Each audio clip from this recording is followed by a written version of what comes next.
ನಮಸ್ಕಾರ. ಜೆಟಿವಿ ನ್ಯೂಸ್ಗೆ ಸ್ವಾಗತ. ನಾನು ಅಕ್ಷಯ. ಮಂಗಳೂರಿನಲ್ಲಿ ನಗರ ಪಾಲಿಕೆಯಿಂದ ಬೀದಿ ವ್ಯಾಪಾರಿಗಳ ತೆರವು ಕಾರ್ಯಾಚರಣೆ ವಿರುದ್ಧ ಆಕ್ರೋಶ, ಪ್ರತಿಭಟನಾಕಾರರ ಬಂಧನ. ಹೌದು, ಬೀದಿ ಬದಿ ವ್ಯಾಪಾರಿಗಳ ವ್ಯಾಪಕ ವಿರೋಧದ ನಡುವೆ ನಗರದ ಮೈದಾನ ರಸ್ತೆ, ಲೇಡಿ ಗೋಶನ್ ಆಸ್ಪತ್ರೆ ರಸ್ತೆ, ಪುರಭವನದ ಬಳಿ ವ್ಯಾಪಾರ ಮಾಡುವ ಬೀದಿ ವ್ಯಾಪಾರಿಗಳನ್ನು ನಗರ ಪಾಲಿಕೆ ಆಯುಕ್ತರಾದ ರವಿಚಂದ್ರ ನಾಯಕ್ ನೇತೃತ್ವದಲ್ಲಿ ಕಾರ್ಯಾಚರಣೆ ನಡೆಯಿತು. ವ್ಯಾಪಾರ ಮಾಡಲಿಕ್ಕಿಲ್ಲ, ಒಂದು ವ್ಯವಸ್ಥೆ ಮಾಡುವುದಿಲ್ಲ, ಮಾಡೋದಿಲ್ಲ, ಕಾನೂನು ಪ್ರಕಾರ ನಿಯಮಗಳ ಪ್ರಕಾರ ಮಾಡಲಿಕ್ಕಿಲ್ಲ.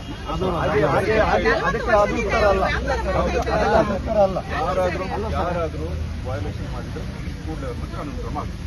ನಾನು ಇದನ್ನು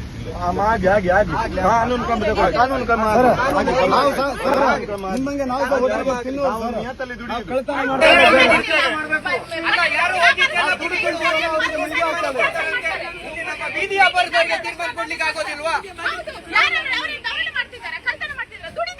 ಇಲ್ಲಿನವರಿಗೆ ಅಲ್ಲಿ ಕಮಿಟಿ ಮಾಡ್ತಾರಂತೆ, ಅವರೊಟ್ಟಿಗೆ ಮೀಟಿಂಗ್ ಮಾಡ್ತಾರಂತೆ. ನಮ್ಮ ಬೀದಿ ವ್ಯಾಪಾರಸ್ಥರಿಗೆ ಮಾತಾಡ್ಲಿಕ್ಕೆ ಯಾರಿಲ್ವಾ? ಮೀಟಿಂಗ್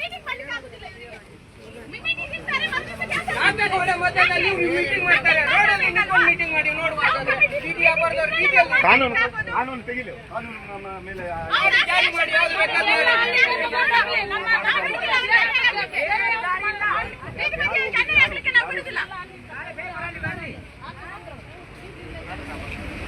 ಅಲ್ಲ, ದರೋಡೆ ಮಾಡೋ ಕೆಲಸ ಮಾಡ್ಬೇಕು ನೋಡ್ ನಾವು.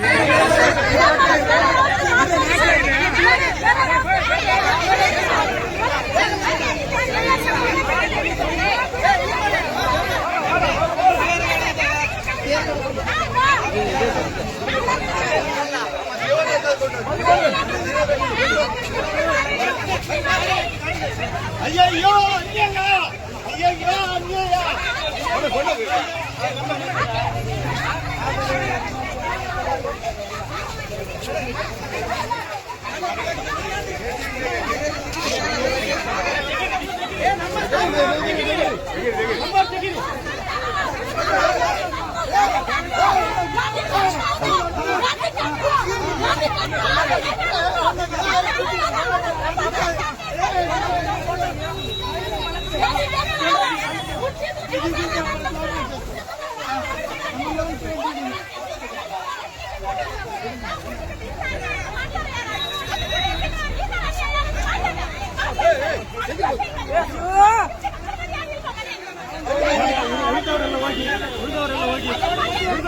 ಪಬ್ಲಿಕ್ ಹೋಗಿ